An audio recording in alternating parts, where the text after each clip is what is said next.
Verses 26 and 27, "For this cause God gave them up unto vile affections, for even their women did change the natural use into that which is against nature. And likewise also the men, leaving the natural use of the woman, burned in their lust one toward another, men with men, working that which is unseemly, and receiving in themselves that recompense of their error which was meet."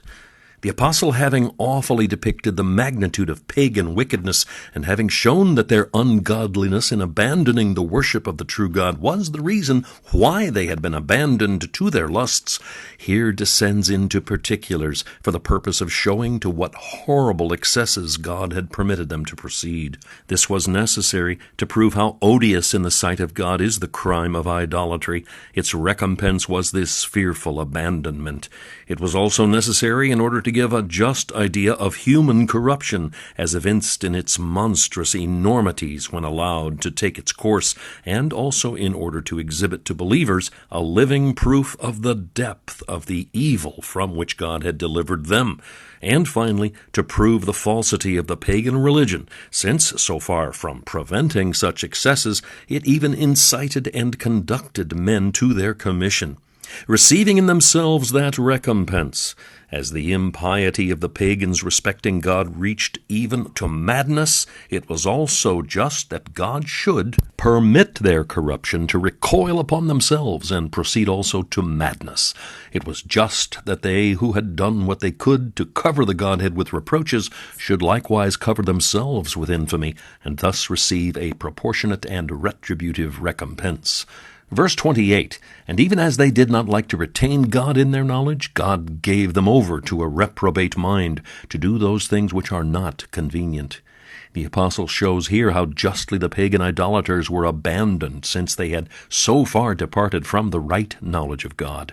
In the 18th verse, he had declared that the wrath of God was revealed against all ungodliness and unrighteousness of men. He had now conclusively established the first charge of ungodliness against the Gentiles, adding to it their consequent abandonment to the vilest affections. He next proceeds to demonstrate their unrighteousness, and as they did not like. This is not quite literal, yet it seems the best phrase that can be used to convey the spirit of the original. The word in the Greek signifies to prove or approve. They did not approve of retaining God in their knowledge. But this cannot mean that their approbation respected their conscience, dark as it was. They did not approve because, as the common translation well expresses it, they did not like. There is no just ground to conclude with Dr. McKnight that there is here a reference to the magistrates and lawgivers who did not approve of giving the knowledge of God to the people. It applies to them all. Neither the lawgivers nor the people liked to hold in remembrance a God of holiness and justice. To retain God in their knowledge. The common translation has here substantially given the spirit of the original and is better than holding God with acknowledgement as rendered by Dr. McKnight. The heathens are thus said to have known God, but knowing him they did not wish to retain that knowledge. This is a crime in the sight of God, which subjects men to the most awful judgments of his justice.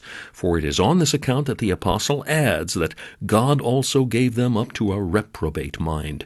This pointedly refers to the word applied to them as not approving the retaining of the knowledge of God. It denotes a mind judicially blinded so as not to discern the difference between things distinguished even by the light of nature. Thus the dark eclipse of their understanding concerning divine things which they had despised and rejected had been followed by another general eclipse respecting things human, to which they had applied themselves, and in this consisted the proportion which God observed in their punishment.